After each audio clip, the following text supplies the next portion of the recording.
Ian, for the final time this season, your reflections on the game? Obviously hugely disappointed. We put our best side out we could.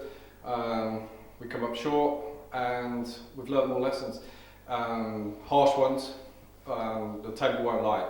You know, we're now at the bottom, but from the bottom is rock.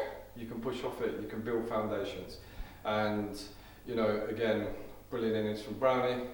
You know, we had 6 noughts and still got 300.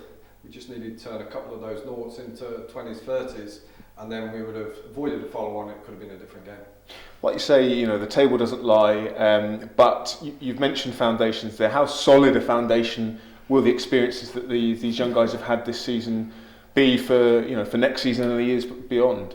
Yeah, I mean, look, the key being more than anything else, we literally have stuck to our strategy. We said we would play youngsters because we want them to get better. Underpinning that is 3 16-year-olds, or they're now 17, because in 5 years' time they'll be 21.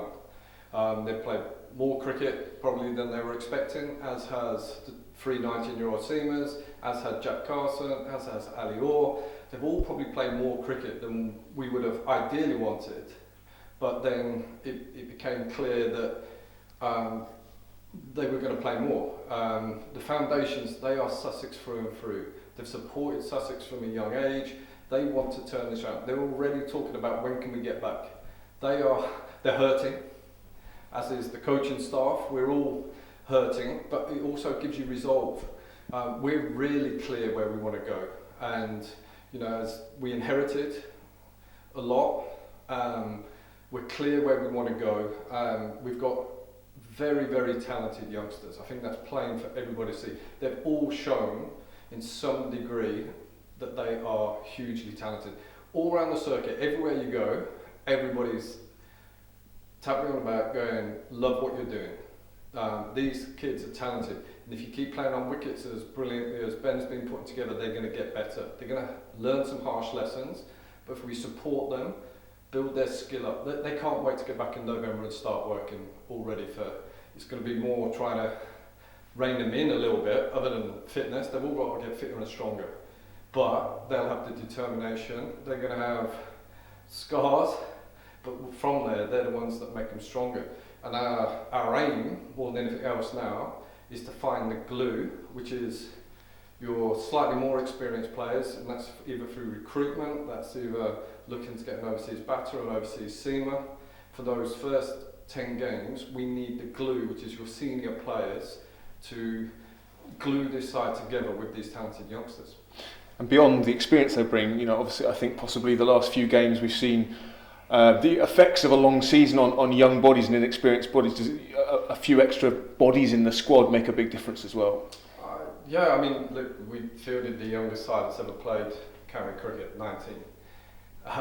That's always never ideal. It's but for 3.5 days they competed with an experienced Worcester side at their ground, and we got done at the last minute. I think that took a lot of energy from them, but not so much physically, because they're youngsters. They bounce around every single day. They turn up with so much energy, it's frightening, because they are absolutely having the time of their lives. The one thing that they're not enjoying literally is losing. They hate losing, and as do we, and so we want to turn that around, and that's where, like I talked, we have the glue, the experience, the people who are used to winning, people who have played international cricket as overseas players, the experience of a Steve Finn coming in who knows how to win, he's won Ashes. Finn Hudson-Prentice is coming into the prime of his life. He literally is just ready to fly, and then hopefully with recruitment, we get the right people in who will provide the glue that sticks. At the moment, I can clearly see the pieces of the jigsaw. They're out of the box, they're turned over. We've got a couple of pieces in, you know, all in place. We just need that glue to stick it together. Let's have a quick word for Tom Haynes, leading run scorer in the country.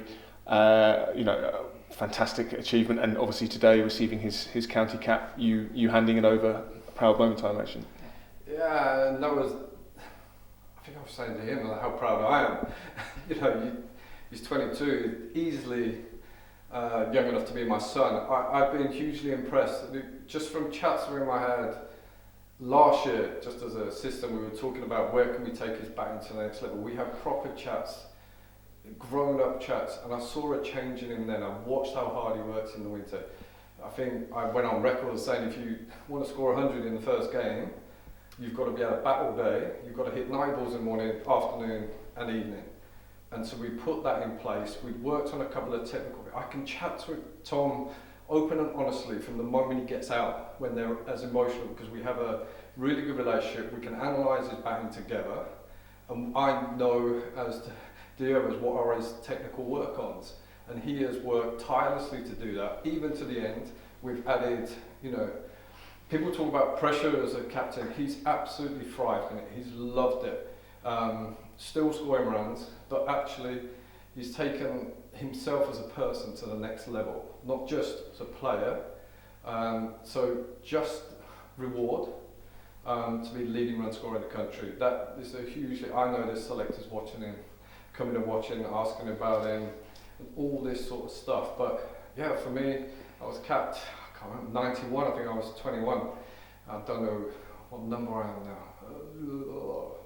But to present somebody else with a cap was a huge honour for me, and it felt very parental. It was so nice to see his parents there, very proud of his son. He had no idea what was happening, but he's now proven he's going to be one of our rocks that we build upon in the future. And you mentioned the young players, but also someone slightly more senior. You know, how impressed have you been with Ben and how he's taken to batting at 3 in this team? Yeah, I'm really pleased for him. Obviously, what's happened this year, he just missed out on a 1,000. I'm gutted for him. But how he's taken to batting 3 has been amazing. I thought he batted outstanding also, opening batting in 50 over. I see it as a waste, him batting further down the order. You know, sometimes you can be 6, 7 and then you can run out of partners or play a different way. He's been able to play how Ben Brown. I actually think he's the perfect number 3 for Sussex. He is a battler, he's Sussex through and through. He plays the situation, and he averages 40 in first class cricket. For me, that's a waste at 6, because I'd love him to turn that 40 into 45 and beyond over the next few years. Very finally, your first season in charge alongside James. Obviously, plenty of challenges, but it sounds like actually your main emotion coming into the winter is one of optimism. Optimism, determination, resolve, clear actually. Going forward, it is, you know, hopefully we get the players that we want, they're our players, and sometimes you have to hit rock bottom to push off. That's where you build foundations from. Sometimes if you wade just above, it's always harder to swim to the top when you can't push off the bottom. It's also, if you wade just above it, you can't build foundations. So sometimes you have to have this that gives you the reminder, but also then in those dark, cold months, you need just a little reminder where we are. And that is, it's the resolve as much as anything. We have this determination to literally turn it around. I mentioned earlier, last time it felt like this was 96 when I left, and I was frustrated then that some of the youngsters weren't getting a go, we weren't going where we wanted to go, and I chose to leave then. I'm going nowhere this time. It's the same situation. That took 7 years to turn around. We don't want to wait 7 years because these youngsters want it tomorrow. But they also find out it's a lot of hard work, and they're going to need hard work in the gym, running, skill-wise, technical-wise. But I'm going nowhere because I'm determined. I was frustrated when I left last time. I feel hugely honoured to be where I am in this position. Like I said earlier, this is where I met my wife. This is where it all started for me. I know somewhere, you know, she passed away, she wanted me to come back here. And I'm not going anywhere. I'm really determined, along with JK and everybody else, the support staff, we will do everything we can.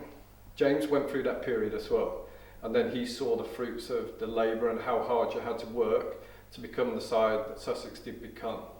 But there is a lot of people behind the scenes who are going to push these players and the players themselves, they want to be on the walls, they want to be lifting trophies. They're looking at all these old guys because it hasn't happened for a while. And so they're going, no, we want to not rip those down, that's the wrong way because it's all part of history, but they want to emulate and they want to get more pictures up there with some dodgy haircuts that we all have, and they want to look back and not have left any stone unturned. Well, huge thank you for all your time this season, and have a good winter. Thank you, Sam.